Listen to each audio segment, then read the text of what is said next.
बंधुगण आमर बाड़ी तो साधारण भाव में केन्दु गछ थाए से केन्दु गछर औषधीय गुण सब कौन रही से विषय प्रायतः लोक मैंने खूब कम जानी। केन्दु वृक्ष एक जंगलजात उद्भिद अटे तथापि केन्दु गछ बाड़ी बगीचा पथ प्रांत देखा जाए। तेबे केन्दु और केन्दुपत्र हाट बजार में उपलब्ध। केन्दुपत्र संग्रह लाभदायक उपार्जन अटे। केन्दुपत्रर जे औषधीय गुण रही बहुत कम लोकों एवं वैद्य और कविराज को जना अछि। पुरातन आयुर्वेदीय शास्त्र अनुसार केन्दुपत्र चक्षु रोग अंतवायु इत्यादि रोग निमंते बेस उपयोगी बोली केतक कविराज और वैद्य यह काम लगाई थांती।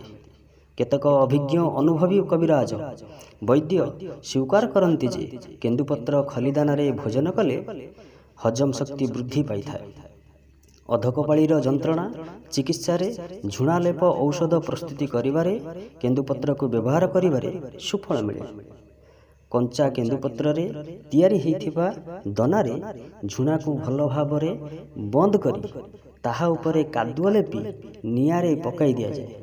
ठंडा हेबा परे माटी प्रलेप और केन्दुपत्र मध्य थिबा झुणा को राशि तेल सहित मिसाई लगाइले अधकपाळीर जंत्रणार उपशम मिलता है।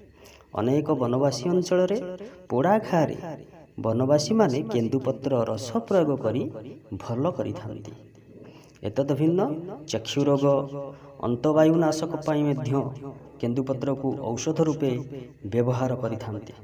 संप्रति वनवासी क्षेत्र में केन्दुपत्र तोला लाभदायक उपार्जन पंथा हेछि।